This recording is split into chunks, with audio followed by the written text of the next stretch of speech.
Untuk malam ini topiknya sangat menarik dan unik ya, tapi ini sebetulnya jadi dua materi sebetulnya ya, kalau saya lihat atau fit dan produktif di era new normal. Nah, malam ini mungkin ada beberapa yang saat ini baru pulang kerja juga, karena sebagian sudah kerja di kantor seperti biasa ya, tapi tetap memperhatikan protokol kesehatan dari pemerintah ya. Nah, hari ini tepatnya malam ini saya mau share di mana ada dua hal yang penting. Satu yang harus ditingkatkan itu soft skill kita, produktivitas kita selama di rumah atau di era pandemi ini. Yang kedua adalah bagaimana cara meningkatkan kualitas hidup sehat kita. Nah, jadi di sini saya akan lebih menyorotnya ke hal yang herbal ya, karena background saya dari apoteker dan herbalis, jadi saya akan kaitkannya lebih ke herbal, bagaimana cara hidup sehat dengan herbal ya. Nah, ini profil saya tadi sudah dijelaskan oleh host kita malam ini. Namun, Bapak dan Ibu nanti boleh dilihat lagi. Jadi background saya memang apoteker, kemudian herbalis dan certified trainer dari BNSP dan public speaking dari KPP Akademi Malaysia. Nah, di sini ada dua kompetensi yang saya ajar. Yang pertama itu soft skill, kemudian yang kedua adalah tentang kesehatan tapi di herbal ya, Bapak dan Ibu. Jadi kalau misalkan lihat di flyernya, praktisi dan pegiat kesehatan, saya lebih ke herbalnya. Jadi nanti kita akan sharing bersama Bapak dan Ibu herbal apa sih yang bisa kita gunakan selama di era new normal ini supaya imun kita bertambah, iman kita meningkat ya. Oke, baik Bapak dan Ibu saya lanjutkan. Nah, Bapak dan Ibu mungkin sudah tahu bahwa kita sekarang ada di keadaan era new normal. Ya, nah, kalau misalkan kita tahu new normal itu apa, jadi suatu keadaan di mana yang memang tidak seperti biasanya. Nah, jadi mau nggak mau kita harus ikut ya dalam keadaan ini. Nah, jadi new normal itu sesuatu penyesuaian di antara kondisi yang sebelumnya tidak pernah kita lakukan dan sekarang kita harus melakukan. Seperti halnya mungkin dulu ke kantor nggak pakai masker, nah, sekarang harus pakai masker. Kemudian di tas nggak ada hand sanitizer, sekarang harus ada hand sanitizer. Nah, jadi hal-hal seperti itu dikategorikan penyesuaian atau new normal buat kita. Nah, kalau misalkan bertanya sampai kapan kita akan seperti ini, ya sampai virus coronanya hilangnya dari dunia ini ya, karena bukan hanya di Indonesia, tapi di hampir di semua negara COVID-19 ini ada, makanya disebut pandemi ya, Bapak dan Ibu.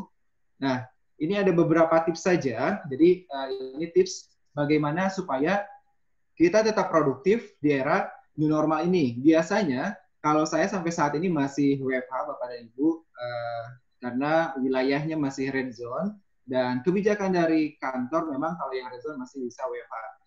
Nah, saya biasanya menyimpulkan beberapa tips supaya kerjaan saya tetap tercapai goals-nya, KPI-nya tercapai, kemudian apa yang saya ciptakan juga tercapai. Tentunya ini meningkatkan produktivitas kita selama di rumah ya. Nah, yang pertama adalah tentukan ruang kerja yang nyaman selama Bapak dan Ibu WFH. Pastinya ya, karena ini akan berpengaruh senyaman mungkin, setenang mungkin, karena akan berpengaruh ke ide Bapak dan Ibu selama di rumah, kemudian critical thinking Bapak dan Ibu pada saat menciptakan sesuatu, dan lain-lain. Kemudian, disiplin dengan waktu kerja. Maksudnya apa? Di sini akan ada kaitannya dengan time management Bapak dan Ibu. Nah, meskipun WFH bukan berarti kerja asal-asalan, bukan berarti tidak bisa berkarya, bukan berarti karyanya ya gitu-gitu aja. Justru kalau misalkan kita bisa lebih jeli lagi keadaan seperti ini, kita harusnya bisa lebih produktif lagi. Apa yang harus ditingkatkan, kemudian apa yang harus dipertahankan. Nah, ini disiplin dengan waktu kerja atau time management ya. Kemudian Bapak dan Ibu bisa membuat goal setting selama di rumah. Nah, mungkin kalau yang karyawan, yang staff, goal settingnya apa? Meningkatkan KPI-nya atau mencapai KPI-nya. Nah, kalau misalkan wirausaha atau pebisnis, bagaimana untuk meningkatkan omsetnya di masa pandemi ini atau di era new normal ini. Nah, jadi itu sangat penting sekali sebagai indikator atau parameter untuk meningkatkan produktivitas Bapak dan Ibu selama di rumah ya. Kemudian gunakan media sosial yang dapat membantu Bapak dan Ibu selama di rumah. Kenapa? Karena sekarang ini adalah masanya transisi ya, dari misalkan offline ke online. Training pun sama seperti itu ya, yang tadinya kita bertatap muka, lewat langsung, nah sekarang harus melalui online seperti ini. Contohnya Zoom, kemudian ada live Instagram, dan masih banyak yang lainnya yang bisa dimanfaatkan yang bisa mendukung produktivitas Bapak dan Ibu meningkat. Nah, yang tidak kalah penting lagi adalah berpikir positif. Nah, inilah yang harus kita terapkan juga, di mana ini ada kaitannya dengan mindset kita. Mindset afirmasi diri terhadap keadaan di mana pandemi atau wabah ini memang adalah merugikan untuk hampir semua orang. Tapi setiap kerugian atau setiap hal negatif yang kita anggap negatif pasti ada positifnya. Nah, kita akan berpikir nih, bagaimana cara produktif atau berpikir positif di masa new normal ini ya. Jadi misalkan selama 3 bulan ke belakang, dimulai dari bulan Maret, saya selama di rumah, skill apa yang harus saya tingkatkan? Nah, kemudian hal apa saja yang harus saya ciptakan baru untuk meningkatkan kreativitas saya, produktivitas saya selama di rumah. Sehingga saya berpikir positif terkait dengan corona ini. Bukan berarti saya berharap corona juga ya. Nah, tapi ada sesuatu yang kita pikirkan positif. Jadi belajar berpikir positif. Nah, yang paling penting adalah jaga kesehatan sebagai prioritas. Nah, mau nggak mau saat ini adalah yang menjadi pemicu utama adalah antara kesehatan kita yang berkaitan dengan daya tahan tubuh, yang dimana kita harus melawan melawan virus yaitu COVID-19 disease ya. Nah, ini sangat penting dan menjadi sorotan utama. Kita mungkin bisa berpikir banyak uang, bisa menikmati segalanya. Tapi kalau misalkan nggak sehat, segalanya itu tidak ada artinya. Jadi kesehatan itu merupakan prioritas utama atau garda terdepan di dalam kehidupan kita ya. Setuju ya Bapak dan Ibu? Nah, saya lanjutkan lagi. Ini terkait dengan goal setting tadi. Ini terkait dengan soft skill-nya ya, yang mendukung produktivitas Bapak dan Ibu selama di rumah. Jadi kalau misalkan saya yakin Bapak dan Ibu yang hadir saat ini adalah praktisi dari K3. Jadi kalau selama kerja di K3 dan masih WFH, bukan berarti diam aja ya, bukan berarti diam aja, santai aja, mager kayak gitu ya, tapi harus punya goal setting nih selama WFH ini, selama new normal ini. Goal setting ini ada ininya juga ya, ada yang jangka pendek, jangka menengah, dan jangka panjang. Itulah namanya goal setting. Bahkan ada suatu statement dari Edwin Locke pada tahun 1960, goal setting itu merupakan salah satu parameter untuk mengukur kinerja seseorang.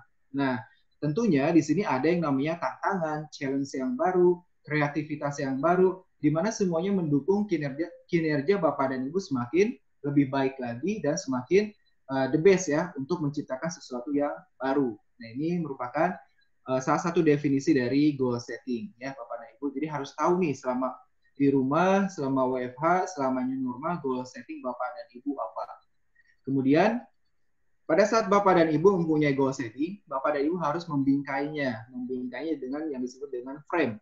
Nah, bukan berarti punya goal aja, tapi nggak direalisasikan. Nah, ternyata bukan hanya bingkai yang kita omongkan malam ini. Ternyata bingkainya itu ada maknanya. F-nya itu fantasize. Jadi, bayangkan dulu goal apa yang mau Bapak dan Ibu ciptakan selama di new normal ini. Apakah semakin terpuruk? Pastinya enggak kan, pastinya ingin lebih baik, ingin lebih produktivitas lagi, ingin lebih berkarya lagi. Nah, itu harus dibayangkan dulu. Kemudian tuangkan ke dalam realitanya, tuangkan dalam kenyataan. Misalkan di K3 punya project A. Nah, itu dibayangkan dulu awalnya ya, yang disebut dengan mimpi. Nah, mimpi bukan sekedar mimpi, tapi harus sesuai dengan kenyataan juga. Kemudian aim-nya, tujuannya yang dibayangkan itu apa? Apakah untuk meningkatkan karir Bapak dan Ibu di kerjaan, atau meningkatkan omset di perusahaannya, dan lain-lain. Kemudian metodenya apa? Metode yang mendukungnya, sehingga produktivitas Bapak dan Ibu di era new normal ini bisa terukur. Nah, yang terakhir adalah evaluasi. Tentunya dievaluasi dong apa yang menyebabkan meningkat dan apa yang menyebabkan menurun. Nah, ini adalah beberapa definisi dari frame dari goal yang kita tentukan ya Bapak dan Ibu. Nanti boleh bertanya di sesi sharing ya. Kemudian ada beberapa langkah, di sini ada 7 langkah ya, bukan 5 langkah ya. Kalau 5 langkah itu judul lagu dangdut ya. Di sini ada 7 langkah. Yang pertama, kalau Bapak dan Ibu punya goals atau tujuan untuk meningkatkan produktivitasnya selama WFH di rumah, ataupun selama new normal ini, yang pertama ada identifikasi dulu tujuannya. Tujuannya itu apa, kemudian seperti apa, dan bagaimana. Kemudian tentukan juga objektifnya. Nah, arahan objektif ini adalah untuk menentukan seberapa jauh dan seberapa besar tujuan Bapak dan Ibu yang Bapak dan Ibu ciptakan. Kemudian jangan lupa juga untuk di list halangan atau rintangan yang akan timbul Nah, jadi list obstacle ya. Jangan sampai kita punya goal aja, kemudian punya tujuan, tapi kekurangan, kelemahan, atau rintangan yang kemungkinan akan terjadi, itu nggak ditentuin. Nah, ini saya akan terangkan sekilas saja nanti, karena pembahasannya agak banyak ya. Kemudian, ini identifikasi juga orang-orangnya yang mendukung ke goal Bapak dan Ibu. Jangan lupa juga di list juga kemampuan atau skill yang mendukung ke goal Bapak dan Ibu juga ya. Kemudian kembangkan rencananya. Yang terakhir, jangan lupa untuk di list keuntungan atau benefit yang Bapak dan Ibu inginkan dari goal atau tujuan Bapak dan Ibu selama di era new normal ini. Nah, itu ada 7 langkah ya. Mungkin kalau mau dikembangkan lebih luas lagi Bapak dan Ibu. Nah, kalau misalkan kita sudah tahu langkahnya, kemudian cara membuatnya apa? Simple banget Bapak dan Ibu. Simple, kenapa? Karena di sini ada SMART. SMART itu yang pertama, yang kalau dilihat artinya cerdas ya. Jadi spesifik dulu. Goalnya itu harus spesifik ya. Jangan ngambang, jangan ngawur ngidul. Misalkan goal saya di K3 untuk membuat apa gitu. Nah, jadi harus spesifik dulu yang bisa terjangkau juga. Kemudian measurable-nya, kemudian dapat terukur. Terukur dari sisi waktu kah, kemudian dari sisi biaya, dan lain-lain. Nah, itu harus diciptakan juga. Kemudian achievable atau attainable ya, dapat dicapai. Jadi Bapak dan Ibu misalkan untuk saat ini masih staf biasa di K3-nya, kemudian mau mencapai menjadi seorang supervisor atau misalkan seorang auditor gitu ya. Itu harus ada parameternya, harus tercapai, bisa dicapai, jangan sampai hanya berhayal di awal-awal dan itu tidak bisa dicapai atau tidak bisa diukur ya. Kemudian realistis pasti ya, ini harus sesuai dengan realistis karena bukan di dunia mimpi saja. Yang terakhir adalah tangible, itu akan berwujud nyata dan bisa Bapak dan Ibu wujudkan akan goalnya. Ya, ada quote dari seorang yang memang sudah kita tahu ya bahwa dari Albert Einstein yang merupakan salah satu tokoh yang sudah kita kenal. Beliau berkata seperti ini ya di statementnya. Jika Anda ingin menjalani kehidupan yang bahagia, ikatlah itu dengan sebuah tujuan, bukan dengan orang atau benda. Nah, tujuannya itu apa? Goal setting tadi. Apa yang akan Ibu tentukan dalam jangka pendek, menengah, dan jangka panjang. Ya, seperti itu Bapak Ibu. Dan jangan lupa juga untuk menentukan goal setting bisa diaplikasikan atau diimplementasikan dalam bentuk roadmap plan. Nah, roadmap ini biasanya lebih mudah dan lebih selain lebih mudah juga kita mudah mengingat dan mudah memahami apa tujuan kita. Biasanya roadmap ini akan mudah diingat karena ada bantuan visualisasi, baik itu gambar, kemudian audio visual dan lain-lain ya. Ini bisa Bapak dan Ibu gunakan untuk meningkatkan produktivitas Bapak dan Ibu di tempat kerjanya selama di era new normal ini. Nah, kemudian pada saat menentukan roadmap, Bapak dan Ibu juga harus tahu tidak asal menentukan roadmap ya. Nggak asal gambar, nggak asal tulis, tapi harus ada unsurnya measurable ya. Dapat ukur juga, kemudian realistis dan harapannya menghasilkan hasil yang terbaik ya Bapak dan Ibu. Nah, jadi kalau misalkan di sini contohnya Bapak dan Ibu ingin pergi ke salah satu negara, contohnya ke Malaysia. Tentunya yang pertama kali Bapak dan Ibu tentukan adalah negara mana yang Bapak dan Ibu ingin kunjungi. Kemudian tanggal berapa berangkatnya, persiapan apa aja yang harus disiapin sampai ke tempat tujuan. Nah, inilah tujuan dari roadmap plan tadi. Dan ini merupakan salah satu indikator atau parameter untuk meningkatkan produktivitas Bapak dan Ibu selama era new normal ini. Nah, ini juga ada salah satu quote di mana kalau kita punya tujuan tanpa perencanaan sama aja dengan sebuah harapan. Jadi mimpi kali ya. Nah, jadi kalau misalkan punya tujuan, jangan lupa untuk dibuat perencanaannya. Nah, tadi kita sudah berbicara tentang disiplin tentang waktu atau time management. Ada yang pernah mengatakan bahwa orang sukses waktunya sama 24 jam. Orang bodoh juga sama 24 jam. Orang gagal juga sama 24 jam. Yang membedakan apa mereka bisa sukses, mereka bisa gagal, yaitu adalah di time manajemennya. Cara menggunakan waktu yang sama dengan hal yang berbeda dan hasil yang berbeda. Itulah time manajemennya Bapak dan Ibu. Jadi gunakan waktunya seefektif mungkin, seefisien mungkin, sehingga produktivitas Bapak dan Ibu di kerjaannya bisa meningkat juga. Kemudian ini ada beberapa tips pada saat membuat time management skill. Yang pertama adalah gunakan list atau daftar yang mau Bapak Ibu kerjakan selama WFH. Kemudian tentukan prioritaskan mana yang menjadi urgent, mana yang menjadi important, mana yang menjadi pilihan pertama, yang harus dikerjakan pertama, mana yang harus dikerjakan kedua dan seterusnya ya Bapak dan Ibu. Kemudian stop multitasking. Bukan berarti tidak boleh multitasking atau multi-talent, di sini berbeda, tapi prioritaskan yang menjadi fokus Bapak dan Ibu. Misalkan fokus di K3 untuk membuat proyek A dan lain-lain ya Bapak dan Ibu. Kemudian jangan lupa untuk mendelegasikan proyeknya ke orang yang memang dipercaya dan mumpuni akan skill yang Bapak dan Ibu buat. Nah, jangan lupa juga harus punya waktu me time buat Bapak dan Ibu. Relax sendiri gitu ya, use your downtime, maksudnya itu punya waktu untuk keperluan diri sendiri. Jadi kalau misalkan me time-nya Bapak dan Ibu proyeknya banyak, jangan lupa untuk diselipkan waktu untuk me time-nya.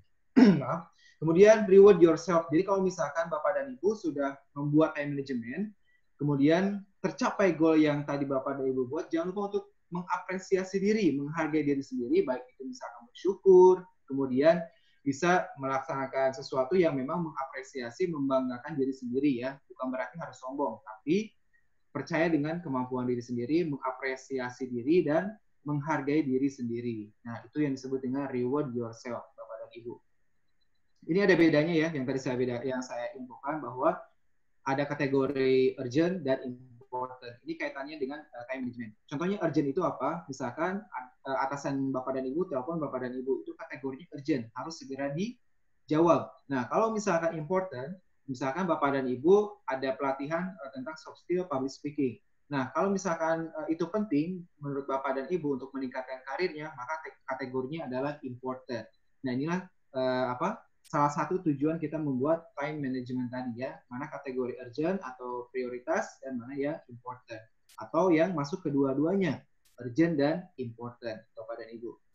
Nah, ini juga ada beberapa tips, jadi hampir sama dengan yang tadi, tentukan goalnya, tujuannya, kemudian prioritaskan mana yang urgent dan important, dan jangan menunda-nunda. Nah, kalau misalkan waktunya dikumpulkannya minggu depan, kalau bisa beberapa hari kemudian sudah selesai. Nah, ini jangan dibiasakan ya. Kemudian ditentukan juga hal apa saja yang menjadi faktor atau pemicu menurun atau meningkatnya proyek Bapak dan Ibu atau goal Bapak dan Ibu. Dan jangan lupa untuk persevering, maksudnya itu tekun. Nah, tekun atau misalkan teliti juga dalam menentukan time managementnya atau proyek Bapak dan Ibunya.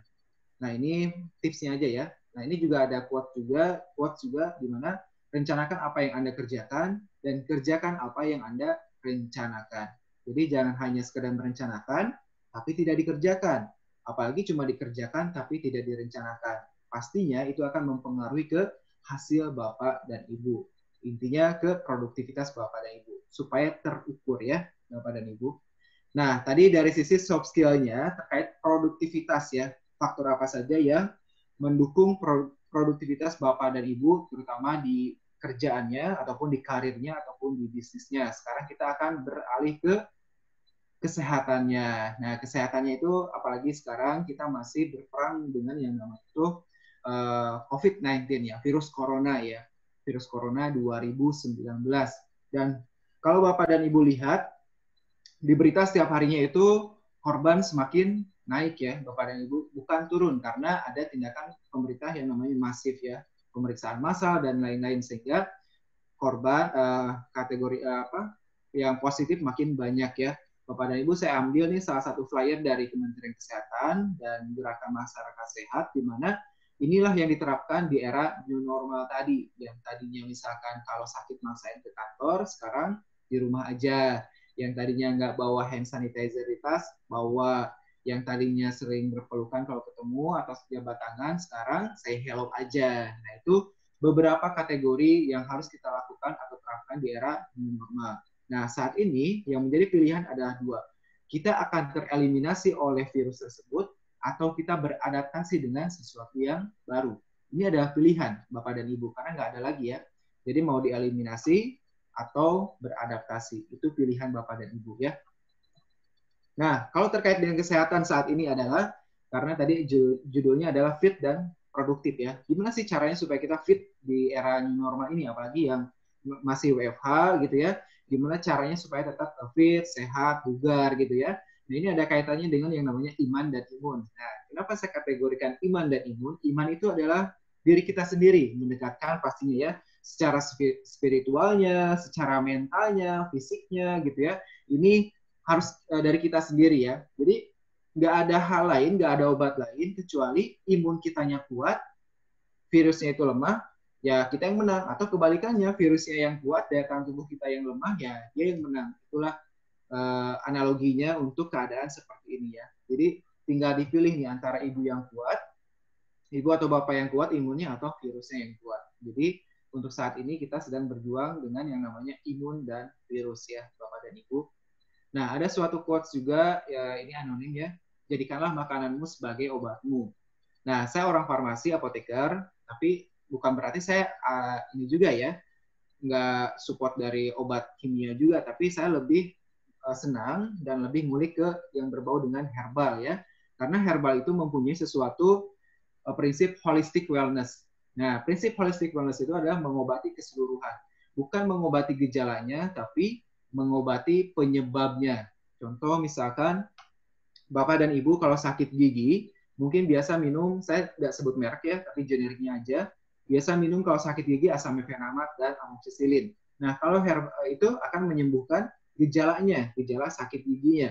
Tapi kalau herbal akan menyembuhkan sampai ke sarafnya, kemudian ke penyebabnya, kenapa sampai sakit gigi. Nah, maka dari itu herbal disebut dengan prinsipnya adalah holistic wellness, Bapak dan Ibu.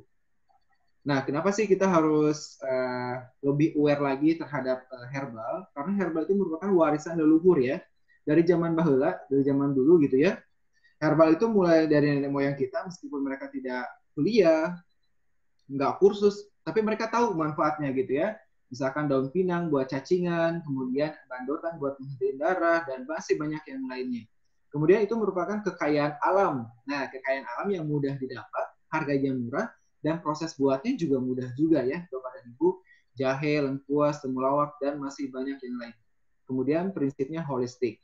Yang saya bilang tadi ya, bukan mengobati gejalanya saja, tapi penyebabnya juga diobati. Itulah kerennya herbal. Prinsipnya holistik, Bapak dan Ibu.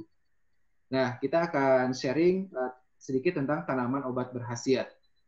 Bapak dan Ibu kalau mendengar kata herbal, herbal itu ada keseluruhan dari tumbuhan itu. Misalkan ini saya contohnya itu dari jeruk nipis. Nah, jeruk nipis itu mulai dari akar, batang, daun, kulit, bahkan ke buah dan biji dari buahnya itu semuanya ada manfaatnya. Tidak ada sesuatu yang dari herbal ini, dari tumbuhan ini tidak ada manfaatnya. Ada. Kenapa? Karena dari setiap komponen atau bagian dari tumbuhan ini ada zat aktifnya yang menimbulkan efek ke dalam kesehatan atau ke dalam tubuh manusia. Mulai dari itu ada taninnya, minyak atsiri. Nah, mungkin kalau ada orang medis di sini sudah familiar dengan bahasa ini. Tapi kalau misalkan bukan, mungkin agak aneh sedikit ya. Nah, inilah kelebihan dari herbal ya. Dari akarnya buat apa, kemudian batangnya buat apa, kulitnya buat apa, biji, dan semuanya. Jadi itu sangat luar biasa sekali. Nah, ini salah satu beberapa contoh herbal yang saya ambil. Dan ini familiar ya Bapak dan Ibu, dan semuanya hampir bumbu masak yang ada di dapur Bapak dan Ibu. Yang pertama ada bawang putih yang biasa digunakan untuk kolesterol gitu ya Bapak dan Ibu, hipertensi. Kemudian yang kedua ada rosella yang biasa digunakan untuk asam urat, awet muda. Kemudian untuk diet ada kapulaga itu nomor 3, spirulina juga ya. Ada juga yang nomor 5 itu insulin buat diabetes. Kemudian ada juga yang nomor 6, purwoceng. Nah, kalau purwoceng ini biasanya mungkin ini salah satu herbal ini juga ya favorit para lelaki. Karena kenapa? Ini berkaitan dengan kejantanan juga kalau purwoceng ini ya. Yang terakhir ada seledri ya. Ini hanya contoh dari 7 dari ribuan herbal yang ada di Indonesia. Ribuan bahkan jutaan ya. Seledri sudah tahu ya, mungkin biasa dipakai buat masakan dan juga di jus untuk keadaan hipertensi. Nah, ini beberapa contoh saja Bapak dan Ibu. Nah, ini Bapak dan Ibu juga harus tahu bahwa herbal itu ada kategorinya, itu jamu, obat herbal terstandar, dan fitofarmaka. Jamu itu di sini bisa dilihat ya sediaan alam yang memang khasiatnya belum dibuktikan dari sisi jurnal, praklinis, dan klinis. Dan yang paling tinggi itu ada fitofarmaka. Ini ada contohnya, ini mungkin produk ya, lebih ke produk. Kalau jamu itu misalkan antangin, kemudian ini ada mimba, dan lain-lain. Nah, kalau misalkan OHT atau obat herbal terstandar, misalkan buat diare, diabet, kemudian juga buat yang perempuan yang nyeri headnya, di sini ada Kiranti ya, ada Kiranti dan fitofarmaka, misalkan di sini ada Nodiar dan Stimuno. Nah, itu beberapa contoh saja produknya ya, Bapak dan Ibu. Nah, kita kenapa sih harus memilih produk herbal itu untuk meningkatkan imunitas kita pada saat ini? Yang pertama yang harus dilihat adalah cara pembuatannya, seperti apa, kemasannya, kemudian bahan sediaannya, dan uji kelayakannya. Ini lebih ke melihat kualitas dari herbalnya ya, produknya. Nah, kalau misalnya berbicara dengan penyakit dan penanganannya, ini ada 5 pilar atau 5 langkah. Nah, kalau tadi di soft skill ada 7 langkah. Kalau di herbal ada 5 langkah. Saat ini kita sedang berperang dengan yang namanya itu virus corona atau COVID-19 disease. Kita harus tahu dulu corona itu penyakit apa gitu kan, yang disebabkan oleh bakteri atau oleh virus. Kemudian penyebabnya apa? Nah, penyebabnya itu tadi ya. Kemudian gejala awalnya apa? Biasanya itu batuk, pilek, demam, bahkan sesak napas dan lain-lain. Kemudian ramuan herbalnya apa yang tepat untuk menangani kasus ini. Kemudian kita juga harus tahu nih cara membuatnya, aturan minumnya, dosis, dan lain-lainnya. Nah, ini sama ya kayak tadi tanaman obat dan manfaatnya. Misalkan ini gambar pertama ada mengkudu, biasa digunakan untuk obesitas atau yang kelebihan lemak ya. Yang susah tidur biasa menggunakan pala, tapi bijinya. Kemudian buat jerawat juga sama, ini lempuyang. Kemudian nyeri head juga ada kencur, dan masih banyak yang lainnya ya. Ini beberapa referensi. Ini hanya herbal Indonesia saja, belum TCM, Traditional Chinese Medicine, di mana itu konsepnya menggunakan konsep Cina kuno ya, kalau ini herbal Indonesia. Nah, jadi semua ada di Indonesia dan semua ada manfaatnya untuk kesehatan tubuh kita. Mulai dari misalkan kunyit dan lain-lain. Nah, contohnya ini contoh dari herbal yang bisa kita konsumsi, ada yang bentuknya serbuk, kapsul, dan godokan ya. Godogan kalau saya nyebutnya godokan ya. Jadi macam beda-beda ya. Nah, ini saya sebut Pandawa 5 herbal Bapak dan Ibu. Ini wajib ada di rumah. Wajib ada di rumah, dan kalau bisa ditanam jadi toga, tanaman obat keluarga, ini wajib nih. Kenapa? Karena ini mudah didapat, kemudian harganya juga nggak terlalu mahal ya, tapi manfaatnya luar biasa. Yang pertama adalah ada jahe. Nah, jahe ini biasanya high antioksidan ya, untuk membunuh bakteri maupun virus. Kemudian ada kencur. Nah, biasanya kalau nyeri tenggorokan, batuk, pilek, nah ini kencur bagus banget buat dikonsumsi ya, untuk penyakit tadi. Kemudian temulawak yang biasanya susah nafsu makan dan lain-lain. Nah, adas juga sama untuk menekan rasa nafsu makan. Kunyit juga sama, merupakan salah satu antibiotik herbal alami yang sangat berfungsi untuk membunuh bakteri Bapak dan Ibu. Nah, jadi ini saya sebut Pandawa 5 herbal ya. Wajib Bapak dan Ibu punya di rumahnya.